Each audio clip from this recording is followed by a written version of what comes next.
La princesse dans un sac. Une histoire de Robert Munsch, illustrée par Michael Marchenko.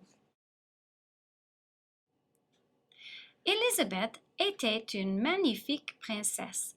Elle vivait dans un château et elle portait des robes de princesse qui coûtaient très cher.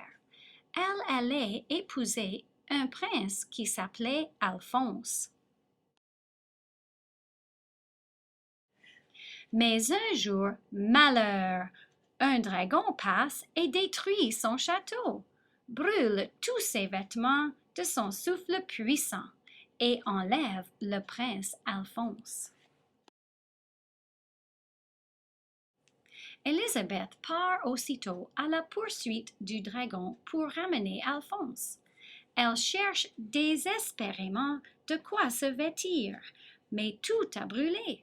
La seule chose épargnée par le feu, c'est un sac de papier.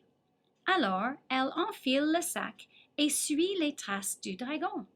Très facile à suivre, ce dragon. Il a laissé derrière lui un sillage d'arbres calcinés et d'ossements de chevaux.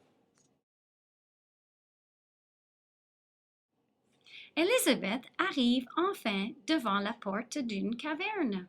Sur la porte, un énorme heurtoir. Elle frappe. Le dragon sort le museau. C'est une princesse que voilà, dit-il. J'aimerais bien manger une princesse, mais j'ai déjà avalé un château entier. Je suis un dragon très occupé. Revenez demain. Il referme vivement la porte au risque d'y coincer le nez d'Élisabeth. Élisabeth empoigne le heurtoir et frappe à la porte encore une fois. Le dragon montre le museau. « Allez-vous-en, dit-il. J'adore croquer les princesses, mais j'ai déjà avalé un château entier. Je suis un dragon très occupé. Revenez demain. » Un instant, crie Élisabeth.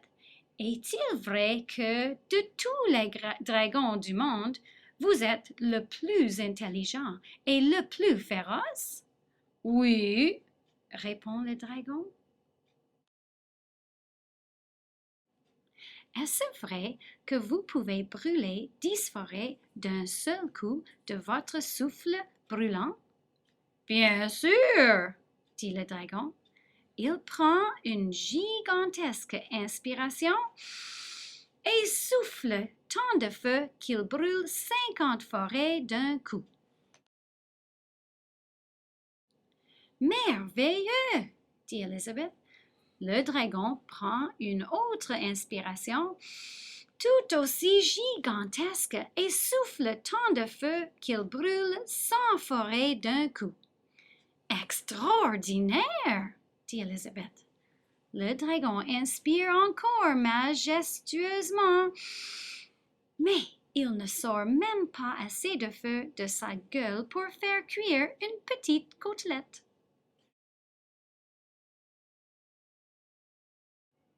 Dragon, dit Élisabeth, est-ce vrai que vous pouvez faire le tour du monde en 10 secondes exactement?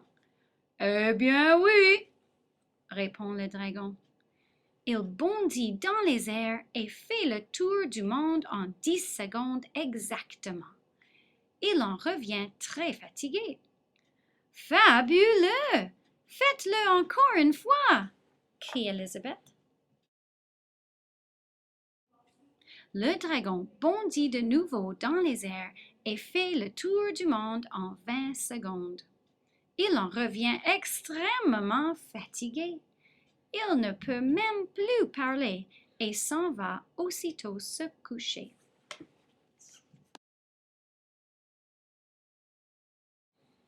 Dragon, murmure doucement Élisabeth. Le dragon ne bouge pas d'un poil. Elle soulève l'oreille du dragon et glisse sa tête à l'intérieur. Dragon! Crie-t-elle aussi fort qu'elle le peut. Le dragon est tellement épuisé qu'il ne remue même pas le bout de la queue. Élisabeth enjambe le dragon et ouvre la porte de la caverne. Le prince Alphonse est devant elle.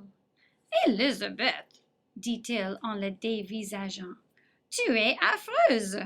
Tu sens le feu.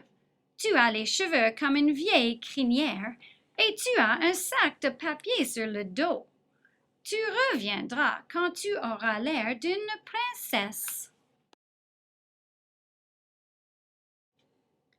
Alphonse, fit Élisabeth, tu as de bien beaux vêtements et des cheveux bien coiffés. Tu as l'air d'un vrai prince, mais tu n'es qu'un bon à rien. Et ils ne se sont jamais mariés.